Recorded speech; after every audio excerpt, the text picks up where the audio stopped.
Olá pessoal, vamos iniciar o nosso trabalho, uma pequena apresentação sobre uma introdução ao estudo do gesso, certo? Então vamos dar início da seguinte forma.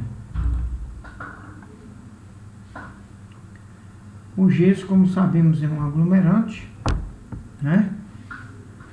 Aqui eu tenho o mineral gesso, já que o gesso é tirado de uma jazida de minério de gipsita, certo? Aqui eu tenho um aspecto da retirada do minério, onde é quebrada por explosão, e eu tenho as grandes pedras de gesso de gipsita, certo?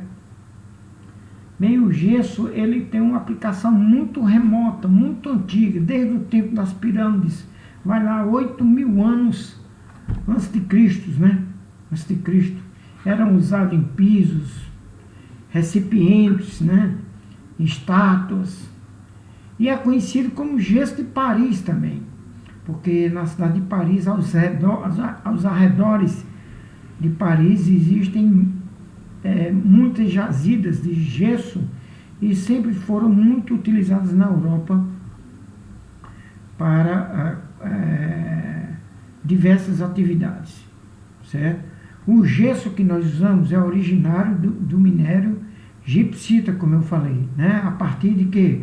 Da desidratação. Desidratar o que é? Retirada de moléculas de água, certo? Aí eu obtenho o gesso, né? Aqui eu tenho, aqui embaixo, a composição química, a fórmula do gesso, certo? Ca2, CSO4, né? Sulfato de cálcio semi-hidratado, que é meia molécula de água. Na realidade, a gente vai ver como é que isso funciona, certo? Eu tenho 79% de sulfato de cálcio e 21% de moléculas de água, certo? O gesso é comercializado industrialmente em sacos ou a granel, tá? Aqui eu tenho a aplicação do gesso na construção civil, na parte de cima, embaixo, um forro muito bem feito, e aqui o pessoal fazendo um forro de gesso chamado gesso acartonado, certo? Bem, pessoal, o uso do gesso na construção civil, tá? Eu posso ter várias atividades que se utilizam do gesso. O gesso na construção, o gesso no cimento, que o cimento que nós usamos tem uma parte que é usada, é misturada com gesso. Na indústria cerâmica também se usa cerâmica com gesso. Na indústria metalúrgica, para altas temperaturas, se usa isolamento com gesso. Material médico hospitalar, como a gente está vendo aqui, aqui embaixo, né? Uma braçadeira feita de gesso.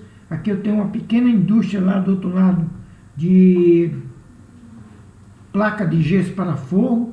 Aqui do lado eu tenho o gesso azul, que é o gesso impermeável usado na construção civil, até para confeccionar, para fazer as paredes dos banheiros. Aqui eu tenho o gesso no reboco, aqui pertinho. Tenho aí outras ornamentações, tá? Na odontologia também é usada. Aqui para fazer um acabamento bonito num forro de gesso, né? E assim nós vamos trabalhando com o gesso. Na construção civil, eu tenho esse primeiro, o cara usando a furadeira para fixar placas de gesso no forro. Embaixo eu tenho um reboco de gesso, certo? Eu tenho aqui uma casa de gesso, toda feita de gesso. Essa casinha fica no campus da Universidade Federal da Paraíba. Só que tem um grande problema usar o gesso. Gera muito desperdício e muito resíduo, né? Que é um gargalo dentro da indústria da construção civil, tá? Bem, o gesso de Paris e a sua aplicação, o gesso então ele é oriundo da desidratação da gipsita, daquela pedra de gipsita. Como? Fazendo a calcinação que a gente conhece, que é aumentando a temperatura, colocando em forno. Quando eu tenho a molécula do sulfato semi-hidratado, né? Com calor, com aumento de calor, o início da calcinação, nessa faixa de 190 graus Celsius, tá? Aí isso quebra algumas partículas e sai uma parte da água, e o que fica é o hemidrato, que é essa molécula que vocês estão vendo aí, certo? Esse hemidrato é o gesso, chamado também, utilizado como gesso estucador. Gesso estucador é muito usado nos forros antigos, nas paredes antigas. Quando a gente alugava uma casa há muito tempo na região, a gente perguntava se a casa era estucada, quer dizer, tinha forro, né? Aquele forro era feito com gesso, uma mistura de grade, de madeira com gesso, tá? Só que é um gesso também conhecido como gesso rápido, porque o endurecimento é um pouco rápido do gesso. Tanto que um camarada foi colocar um armador numa casa que eu morava, colocou com uma quantidade de água que ficasse com pouca trabalhabilidade, colocou o gesso misturado com fibra de sisal, de agave, e com 5 minutos já estava em ponto de ser usado o armador para colocar a rede. Então, é o chamado gesso rápido ou gesso de Paris, né? É um aglomerante aéreo. O que quer dizer aglomerante aéreo? É aquele aglomerante que reage com as moléculas de água que tem na atmosfera. Então, se eu tenho duas moléculas, né, de sulfato de cálcio junto com a água, aí eu tenho o gesso. Só que isso aí pode reagir com a água da atmosfera, que é uma molécula de água a mais. Ou seja, aí embaixo eu tenho como acontece essa reação. Se eu pegar 3 moléculas de água da atmosfera e reagir com 2 moléculas do hemidrato, o que é que vai acontecer? Eu vou obter a molécula de gipsita.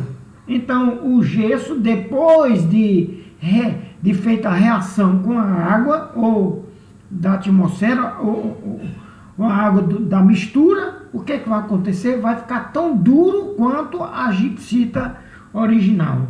Aqui do lado, bem aqui pertinho, eu tenho aí os cristais de gesso, né? Visto em alta definição por Soares 2005 em uma análise através do microscópio eletrônico de varredura, certo? Bem, outros tipos de gesso.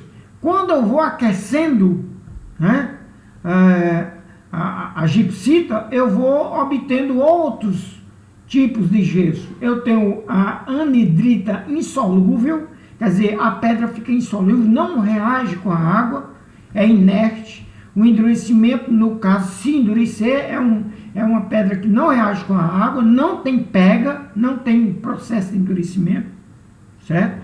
Por isso que é chamado um endurecimento muito lento, se tiver algum contato com a água. Depois de 1000 graus, 1000 a 1200 graus, eu tenho o gesso de pavimentação. É o gesso também que reage muito lentamente, endurece muito lentamente, é chamado gesso hidráulico, certo? E é usado na pavimentação, certo? De vias. E tem uma resistência, logicamente, bem maior do que o gesso comum, o gesso de Paris, o gesso que a gente usa. Aqui do lado de cá, vocês estão vendo aqui, né, o cristal de gesso e o gesso em pó, né, que é o gesso que a gente usa normalmente, tá? Bem, aí só para a gente ter uma ideia, é um diagrama onde eu vou aumentando aí a temperatura, que é chamada temperatura de calcinação, né, de queima. Lá no começo eu tenho a gipsita, eu aumentando a temperatura, eu vou obter o hemidrato, que é o gesso que a gente conhece, o gesso de Paris, é o gesso de estucamento, é o gesso que é usado no reboco, é o gesso que é usado no forro, né? Ou depois eu vou aumentar a temperatura nessa faixa de 170 a 280, eu tenho a anidrida solúvel, é um gesso que tem a pega mais rápida ainda, certo? Aumentando mais a temperatura, eu vou ter aquela anidrida insolúvel, que não tem pega. E mais ainda eu vou ter o gesso de pavimentação, que tem uma pega muito lenta, certo? Bem, Eu falo muito para vocês sobre estudo de um material. Para a gente estudar um material, a gente tem que fazer o que a gente chama de caracterização. Caracterização de um material é estudar a microestrutura desse material e as propriedades desse material e avaliar bem essas propriedades, ou seja, conhecer bem o material. E para isso a gente tem algumas técnicas. Aqui eu elenquei algumas técnicas, né, que são usadas para caracterizar os materiais: ensaio de tração e compressão, microscopia óptica, que é verificar o elemento no microscópio óptico, né? Microscopia eletrônica de transmissão é outro tipo de microscópio. Microscopia eletrônica de varredura, que é o MEV, é um microscópio de alta potência, né? Tem a difração de raio-x, que é muito importante para a gente conhecer os elementos cristalinos do material. A fluorescência de raio-x, que eu vou conhecer os componentes químicos do material, né? A espectroscopia na região do infravermelho, também é outro tipo de, cada um vai me dar um diagrama, um gráfico, né? E a análise termogravimétrica, que é com o aumento da temperatura na análise desse material. Aqui do lado eu tenho um trabalho de Barbosa, Ferraz e Santos, que estudou justamente o gesso lá do Polo do Araripe, ali na região de Araripina, Pernambuco e adjacências, né? Observe ali o resultado da fluorescência de raio-x, né? Ele obteve para o cálcio 66% da massa, para o enxofre 29%, fósforo eu tenho 3%, estrôncio eu tenho 0,2% e ferro 0,085%. Aí foi a partir da fluorescência de raio-x.